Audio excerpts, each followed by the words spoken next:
Hey, what's up everybody? Wes here with how-tos and product reviews, and thanks for tuning in for another video. Today I've got a couple of watches here. We'll show you how to remove the links from that with a simple tool, and definitely avoid using anything sharp like this push pin. I'll show you why in a minute, but I've already got a couple of links removed here. You just use this simple link remover. I got this off of Amazon. I've got a link to it below. Definitely check that out. It's going to make this project super easy.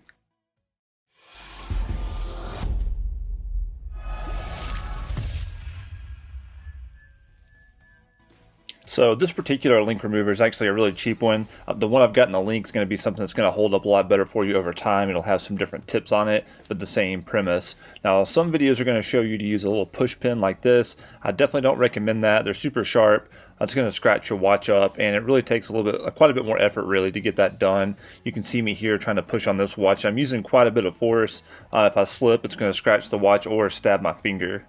So real quick, we'll just jump into it and I'll show you how to use this tool. Here's the watch I'll be taking apart today. This is a Michael Kors MK8561, I believe it was, but most of them are all the same. So they have, you can see here, there's no links on the main part of the band, but when you slide down to the bottom, you can see there's 3 extra links here, and I've already got one removed, so there's usually about 4 that you can remove in total. And so the first thing you're going to do is just take your link remover here on any of the links that you so choose. I like to do the ones furthest away from the latching mechanism, and then go ahead and get it backed out all the way so that it'll accommodate the width of your band.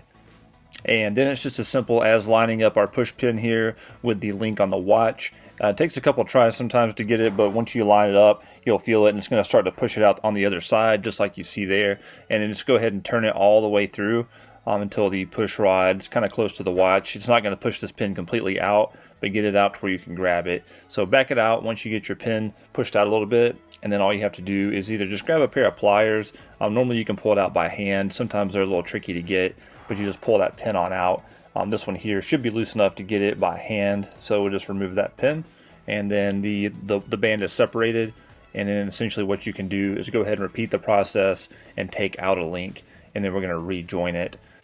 So since I've already got my link out, I will not be removing another one here just for the video, but you would take that next one out, and then this whole piece comes apart, and then what you'll wind up with is a extra link just like you see here. Actually, I think this winds up being 2 links, but just take out whatever you need to make sure that it fits you, and then we're going to do the next step, which is rejoining. So this band makes it a little tricky. It's got a lot of moving parts on it, but you just kind of poke the pin in just enough to kind of hold it in place, get it lined up, and then just push it right in.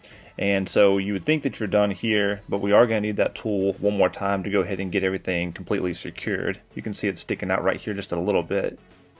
Now this process can be just a little bit more tricky than it was to take the link out, because what we have to do is get this little push rod lined up with this link, and it has a tendency to want to go to one side just like it did here.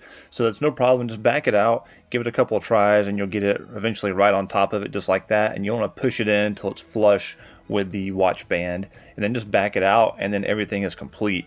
Make sure it's not sticking out anywhere. Everything's smooth, and we've got our nice fitted watch here ready to go. Now this tool is going to work for almost any watch that utilizes a link, just like you see here.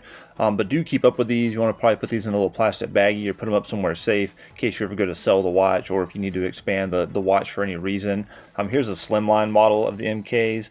I do like Michael Kors watches. It's kind of what I prefer. They usually all utilize the same style, but you can see the pins are different lengths, so don't get those mixed matched. Again, put those in baggies. But again, this tool is super inexpensive and it's super handy. Just good to have in your junk drawer anytime you want to resize a watch. Who knows, maybe your father-in-law, your dad, a friend, somebody wants to have a watch resized. You can help them do that without having to have them take it to a store.